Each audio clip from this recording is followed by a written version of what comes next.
देखिए इसी का आपका अगला प्रश्न क्या कह रहा है। देखिए इसमें दो आकृतियां हैं, एल एम पी और डी ई एफ। तो इसमें देखिए यदि अनुपात हम देखना चाहें तो एम पी का अनुपात 2 है, ये किसके, आपका डी के अनुपात 4 से बराबर हो जाएगा। इसके अलावा इसमें देखिए एल पी 3 है और डी एफ आपका 6 है, तो 3 और 6 का अनुपात हो जाएगा।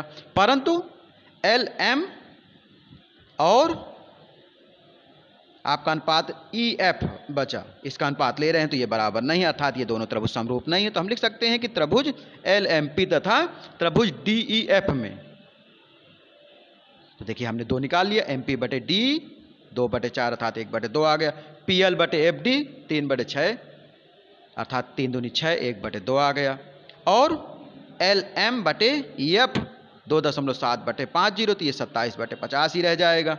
तो हम कह सकते हैं कि एम पी बटे डी बराबर पी एल बटे F D does not equal to L M बटे ई एफ। तो हम कह सकते हैं दोनों त्रिभुजों की भुजाएं समान पात में नहीं है।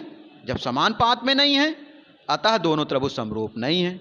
तो समरूपता के लिए, कंडीशन के लिए हमें क्या चाहिए होता है कि या तो इनके कोण बराबर हो, या तो भुजाएं बराबर, या तो भुजाएं और कोण दोनों बराबर हों। देखिए इसका अगला प्रश्न कह रहा है, देखिए इसमें 2 आकृतियां बनी हैं, तो इसमें भी स्पष्ट दिख रहा है। देखिए कोण डी 70 का दिख रहा है, कोण ई 80 का है।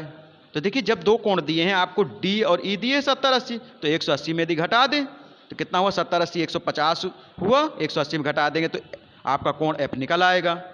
इसी अलावा आपको Q और R पता है, इसमें 80 है और R 30 है, दोनों को जोड़ दीजिए 110 हुआ, 180 में 110 घटा दें कितना आएगा 70, अर्थात कोण P आपका 70 आ गया, अर्थात तीनों कोण आपके बराबर होगा। तो देखिए हम लिख रहे हैं त्रिभुज DEF में कोण D हमें कितना दिए है 70 अंश, कोण E कितना दिए 80 अंश, तो कोण F हमने अभी निकाल लिया, तो 180 में दोनों को जोड़ के घटा देना है, तो 180 माइनस कोष्टक में 70 प्लस 80, 70 80 कितना हो गया 150, तो 180 में 150 गए तो कितना आ जाएगा आपका 30 अंश।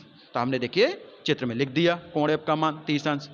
इसी प्रकार दूसरा त्रिभुज ले रहे हैं त्रिभुज पी क्यू आर में, तो देखिए कोण क्यू 80 दिए, कोण आर कितना दिए 30 अंश दिए, हमें निकालना कौन सा है आपका कोण पी निकालना। तो कोण पी निकालने के लिए वही तरीका है कि 180 में दोनों को जोड़ के घटा दीजिए, तो 180 माइनस कोष्टक में 80 प्लस 30 कितना हुआ, जोड़ने पर 110, तो 180 में 110 गया तो कितना आ जाएगा आपका 70 अंश। देखिए चित्र में दर्शाए दे रहे हैं कोण पी आपका 70 अंश के रूप में आ गया।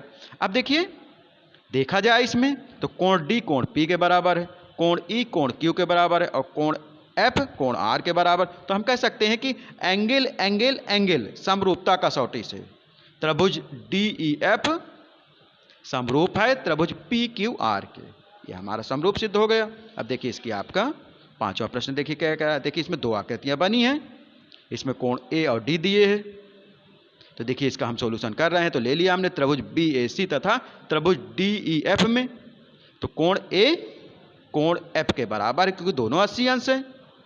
इसके अलावा देखिए भुजाओं का अनुपात देख लें, तो हमारी ए बी बटे डी एफ, ए बी का मान कितना है 2.5 है और डी एफ का मान कितना है आपका 5 है, तो दशमलव हटाएंगे 0 बढ़े 25 दूनी 50 अर्थात 1/2 आ गया।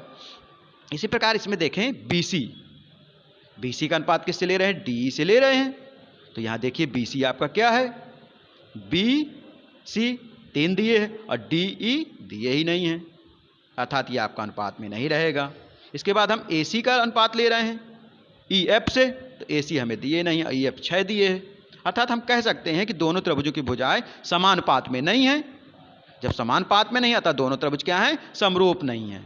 तो समरूप की कंडीशन निकालने के लिए क्या है कि भुजाओं को किस रूप में होना चाहिए आपका, समानुपात में होना चाहिए या कोणों को बराबर होना चाहिए। धन्यवाद।